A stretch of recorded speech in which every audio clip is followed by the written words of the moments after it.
Sir time table ఎలా పెట్టుకోవాలి sir? Okay right, మంచి క్వశ్చన్ సార్. సో చాలా మందికి ఏంటంటే టైం టేబుల్ ప్రిపరేషన్లో కొంచెం కన్ఫ్యూజన్ క్రియేట్ అవుతుంది.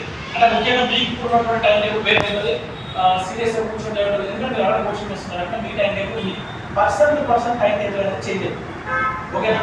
ఒక సక్సెస్ అయిన వ్యక్తి ఒక టైం టేబుల్ నువ్వే ఫాలో అవుతుంది అంటే అది నేను ఫులిష్నెస్ మాట్లాడు. ఎందుకంటే వారికి ఉండేటువంటి ఫైనాన్షియల్ స్టేటస్ కానీ ఫ్యామిలీ ప్రాబ్లమ్స్ వేరు ఉంటాయి, మీకు ఉండేటువంటి ప్రాబ్లమ్స్ వేరు. ఓవరాల్గా మీరు నేను ఒకటి చెప్తాను, దాన్ని మీకు ఉన్నటువంటి టైంలో మీరు పెట్టుకోండి. ఓకే, ఇప్పుడు ఫర్ ఎగ్జాంపుల్ మీరు టైం టేబుల్ ప్రిపేర్ చేస్తారు. ఫర్ ఎగ్జాంపుల్ మీరు కోచింగ్ చేస్తున్నారు, ఎన్ని గంటలకు వస్తారు? 10 క్లాస్ స్టార్ట్ అవుతుంది అంటే 8:30 మీ యొక్క డెస్టినేషన్ వచ్చి ఇక్కడికి వస్తుంది. ఆ 8:30 బిఫోర్ మీరు ఏం చేస్తున్నారు? ఎర్లీ మార్నింగ్ అనేది చాలా చాలా ఇంపార్టెంట్. ఒక కాంపిటేటివ్ ఆస్పిరెంట్ కంపల్సరీ 5కి లేవాలి. 5కి లేచిన తర్వాత ఒక 10 to 15 minutes మీ యొక్క పర్సనల్ వర్క్ చేసుకోవాలి. బెటర్ నాకు తెలిసి యోగా లాంటివి ఏదైనా అలవాటు చేసుకుంటే బెటర్. 10 to 15 minutes మీరు ప్రశాంతంగా మీ బ్రెయిన్ ఎటువంటి వర్క్ చేసుకుంటే కూర్చోండి. ఆ దెన్ ఆఫ్టర్ 5:30కి మీ యొక్క ప్రిపరేషన్ స్టార్ట్ చేయండి. ఎప్పుడు కానీ డైలీలో మీకు ఫస్ట్ టైం టేబుల్లో ఫస్ట్ సబ్జెక్ట్ ఎలా ఉండాలంటే ఈజీ సబ్జెక్ట్ పెట్టుకోండి. చాలా మంది చెప్తారు హార్డ్ ఉన్న సబ్జెక్ట్ పోతున్నారని చెప్తారు. ఇది రాంగ్ ఫీల్ అసలు.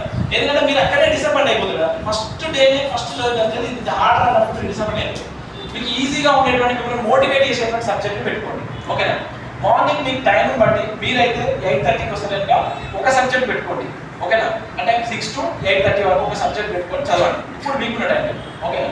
ఆఫ్టర్ అయిపోయిన తర్వాత నేను చెప్పిన ఇక్కడ మీరు టైం టేబుల్ ఫాలో అవ్వాలి. సాయంత్రం 6 తర్వాత మీకు ఏదైతే క్లాసెస్ చెప్తున్నారో వాటిని చదవండి, కొత్తగా చేయకండి. ఈ మార్నింగ్ ఈ 2 hours మీరు కరెంట్ అఫైర్స్ చదువుతారా, ఇంకా మీకు ఇష్టమైన సబ్జెక్ట్ ఏదో కొత్త సబ్జెక్ట్ పెట్టుకోండి. బట్ మీరు ఓవరాల్ టైం టేబుల్ తీసుకున్నప్పుడు ఎట్లా ఉండాలంటే ఒక డేలో మీకు ప్రిపరేషన్ అయిపోయిన తర్వాత కోచింగ్ అయిపోయిన తర్వాత డేలో 3 సబ్జెక్టులను మించి ఇప్పుడు పెట్టుకోవాలి. అది హైయెస్ట్. చాలా మంది అన్ని సబ్జెక్టులు చదువుతాం, ఒకటే సబ్జెక్ట్ చదువుతాం. ఈ ఒక సబ్జెక్ట్ చదవడం మొత్తం ఓకేనా? బ్రెయిన్ ఒకదాని ఇప్పుడు ఫర్ ఎగ్జాంపుల్ పాలిటెక్నిక్ మొత్తం చదివించిన మళ్ళీ తెలంగాణ మూమెంట్స్ అయినా తర్వాత ఎకనామిక్స్ అయినా మళ్ళీ పాలిటీ మర్చిపోతాం, మళ్ళీ పాలిటీ కొత్తగా అనిపిస్తుంది. అందుకని కంటిన్యూటీ ఉండాలి.